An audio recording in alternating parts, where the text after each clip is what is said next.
여러분 안녕하세요. 나이가 들수록 건강에 대한 고민 참 많아지시죠? 아침에 일어나면 허리나 무릎이 뻐근하고 오랜만에 움직이려고 하면 몸이 따라주지 않을 때가 많습니다. 무엇보다 운동하면 웬만한 분들이 숨부터 턱 막히는 기분이 들기도 하고 여기저기서 들려오는 건강 정보들은 너무 많고 서로 다른 말을 하니 대체 어디서부터 시작해야 할지 막막할 때가 많습니다. 요즘 인터넷이나 TV 그리고 주변 사람들의 이야기를 들어보면 뜬금없이 맨발 걷기가 만병통치약처럼 언급되고 있습니다. 어떤 분은 맨발 걷기가 암의 예방이나 개선에 도움을 준다고 하고 또 어떤 분은 고지혈증이나 당뇨 같은 만성질환에도 영향을 준다고 하니 정말 그럴까 하는 궁금증이 생길 수밖에 없습니다. 사실 언뜻 듣기에는 그저 신발을 벗고 걸어다니는 행동일 뿐인데 어쩌다가 이렇게 광범위한 건강 효과를 기대하게 된 걸까요? 특히 60세 이상 시청자 여러분께서는 젊은 시절과 달리 운동 방식이 달라야 할 때가 많습니다. 관절과 근육이 예전만 못하다 보니 무리하게 달리거나 무거운 것을 드는 운동은 부담스럽고 각종 매스컴에서는 하루 30분 걷기가 좋다고 하지만 그것도 쉽지 않을 때가 있습니다. 그러다 보니 혹시나 하는 마음에 맨발로 걸어볼까 하는 생각이 들 때가 있죠.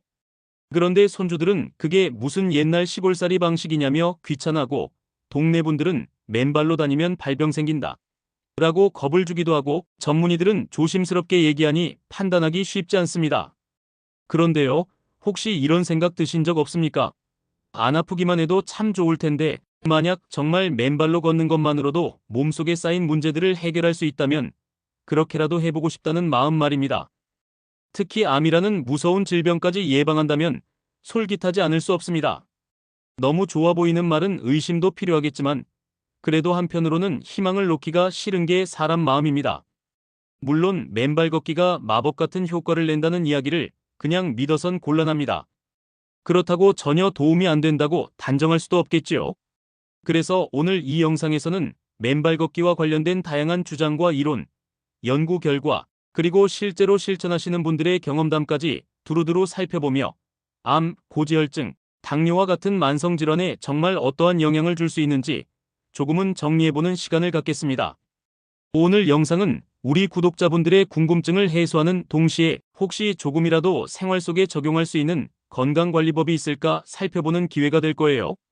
단순히 맨발로 걸으면 무조건 좋다라고 단정 짓거나 전혀 소용없다라고 매도하는 대신 근거와 논리를 따라가면서 균형 잡힌 관점을 함께 찾아가 보겠습니다.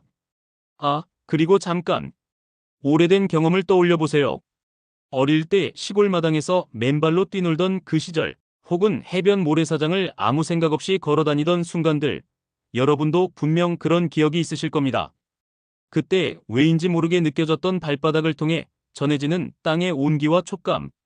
어쩌면 우리가 아직 정확히 설명하기 어렵지만 자연과 우리 몸 사이에 미묘한 상호작용이 있을지도 모른다는 생각이 들지 않으시나요? 이렇게 흥미로운 주제를 놓고 이야기를 시작해 볼 텐데요. 먼저 영상을 본격적으로 시작하기에 앞서 구독과 좋아요 꼭 눌러주세요. 영상을 제작하는 데 큰 힘이 됩니다. 감사합니다. 이제 진짜 본론으로 들어가서 차분하게 하나씩 따져봅시다. 첫째로 맨발 걷기 하면 왜 건강에 좋다거나 심지어 암 예방까지 언급되는 것일까요? 여기에는 대체로 접지 이론이 많이 등장합니다. 접지란 말 그대로 우리 몸이 땅과 직접 접촉함으로써 전자적 균형을 맞추고 그 과정에서 몸속 염증 반응을 줄여준다는 주장입니다. 과학적으로 100% 검증되었다고 보기에는 아직 논란이 있지만 몇몇 연구에서는 맨발 걷기가 혈액 점도를 개선하고 스트레스 호르몬 분비에 변화를 주며 염증 수치에 어느 정도 긍정적 영향을 줄 수 있다고 제시하기도 합니다. 물론 여기에는 실험 조건이나 연구 규모의 한계가 있기에 너무 단정짓기 어렵지만 어쨌든 맨발과 땅 사이의 직접적인 접촉이 우리 몸에 물리적 생리적 변화를 일으킬 가능성은 전혀 무시할 수 없습니다. 특히 염증이 많은 질병들의 공통 분모라 할 수 있으니 이런 관점에서 암, 고지혈증, 당뇨와의 연관성을 생각해 볼 여지는 있어 보입니다.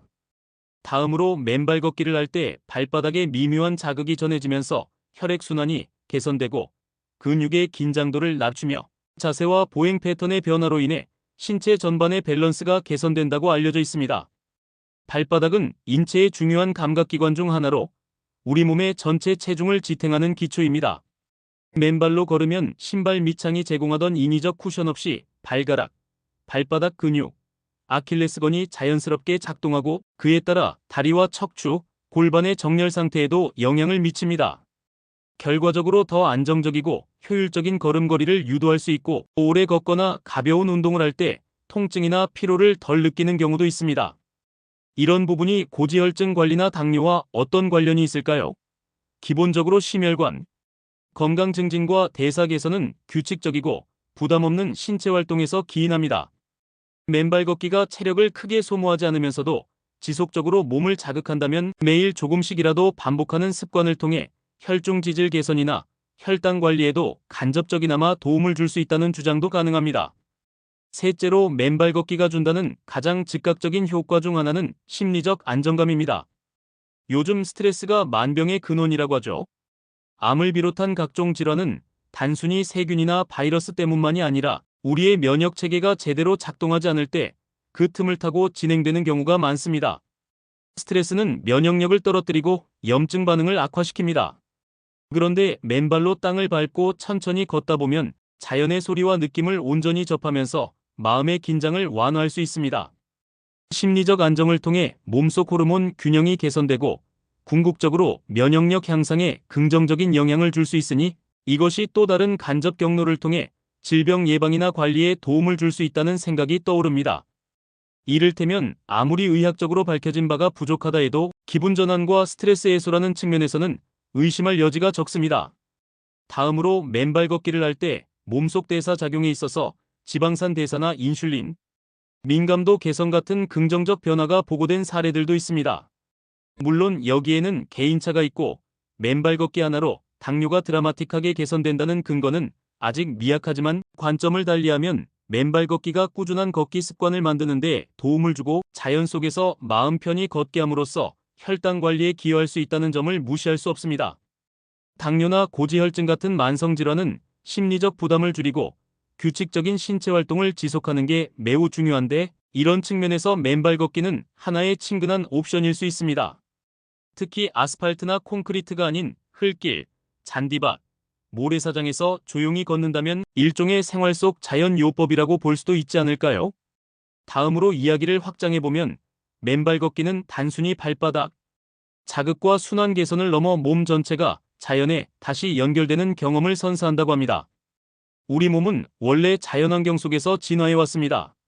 신발이라는 인공물은 역사적으로 길지 않은 기간 동안 인류가 사용해온 도구입니다. 다시 말해, 우리의 발과 몸은 본래 땅과 직접 접촉하며 반응하도록 설계되었을 가능성이 있습니다. 이러한 자연 친화적인 경험은 장기적으로 몸속 산화 스트레스를 감소시키거나 염증 반응의 일부를 완화하는 데 기여할지도 모른다는 가설도 제기되고 있습니다. 물론 단순 추론일 수 있지만 전 세계적으로 접지나 맨발 걷기에 대한 관심이 꾸준히 이어지고 있다는 사실은 많은 사람이 그런 가능성과 체감 효과를 어느 정도 느끼고 있기 때문인지도 모르겠습니다. 이제 좀 더 구체적으로 암, 고지혈증, 당뇨와 연결해보죠. 암은 다양한 원인과 경로를 가진 질환으로 단순히 한 가지 요소로 예방하거나 개선된다고 말하기 어렵습니다. 하지만 면역력 증진과 염증 억제는 암 발생 위험을 낮추는 중요한 요인입니다. 맨발 걷기가 직접 암을 치료하진 못하겠지만 스트레스 감소, 면역력 강화, 그리고 혈액순환 개선 같은 간접적 요인이 암 예방에 작은 기여를 할 수 있을지는 모를 일입니다. 고지혈증은 혈중 콜레스테롤 수치 관리가 관건인데 꾸준한 저강도 운동은 LDL 콜레스테롤을 낮추고 HDL 콜레스테롤을 높이는 데 도움을 줍니다. 맨발 걷기가 일종의 일상적 저강도 운동이라면 당연히 이 부분에 긍정적 영향을 줄 수 있겠죠. 당뇨는 인슐린 저항성과 관련되는데 규칙적인 걷기 운동을 통한 혈당 관리에 맨발 걷기가 포함될 수 있다면 또 하나의 관리 수단으로 의미를 가질 수 있습니다. 다음으로 조금 더 실용적인 관점에서 맨발 걷기를 접근해 봅시다. 맨발 걷기는 특별한 도구나 헬스장 이용권, 값비싼 운동기기 없이도 시작할 수 있는 활동입니다. 공원이나 뒷마당, 해변가 또는 흙길만 있다면 누구든 시도해 볼 수 있습니다.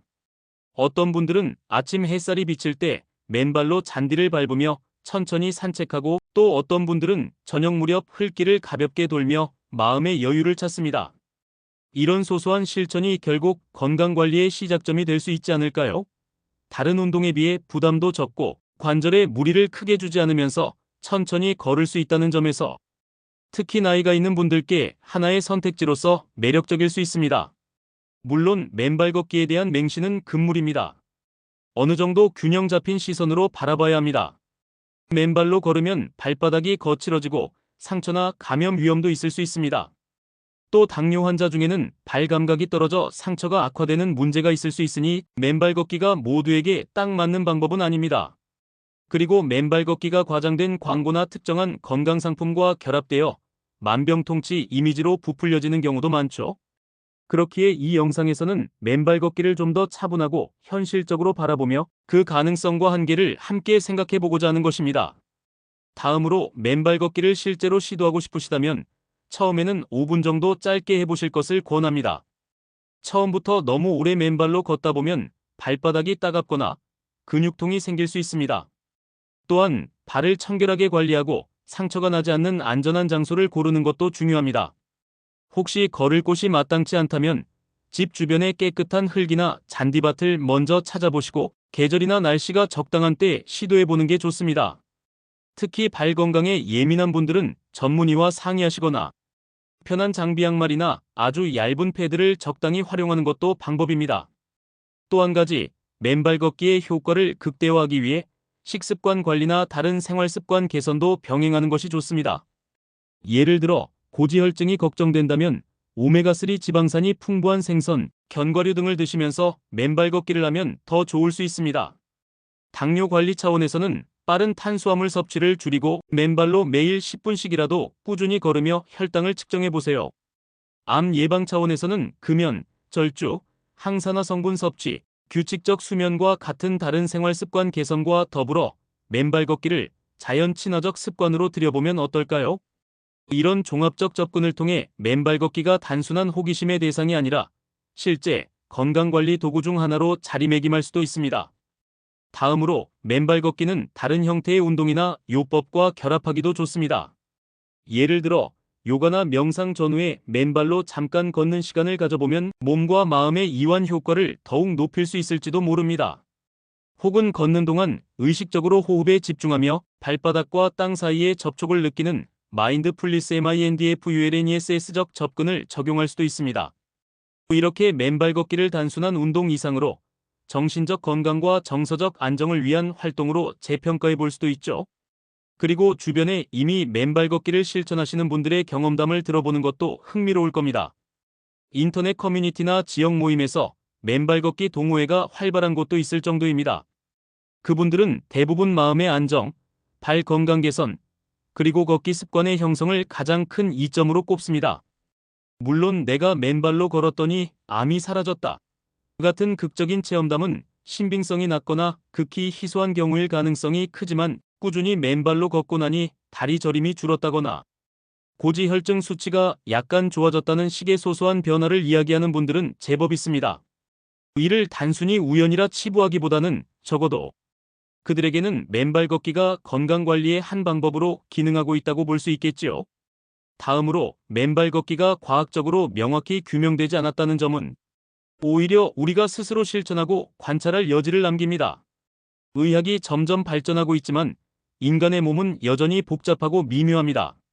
맨발 걷기가 암, 고지혈증, 당뇨 같은 질환에 직접적인 영향을 미친다는 결론을 내리기는 어렵지만 간접적인 경로를 통해 건강 전반에 긍정적 기여를 할 수도 있다는 점은 열린 마음으로 받아들일 필요가 있습니다.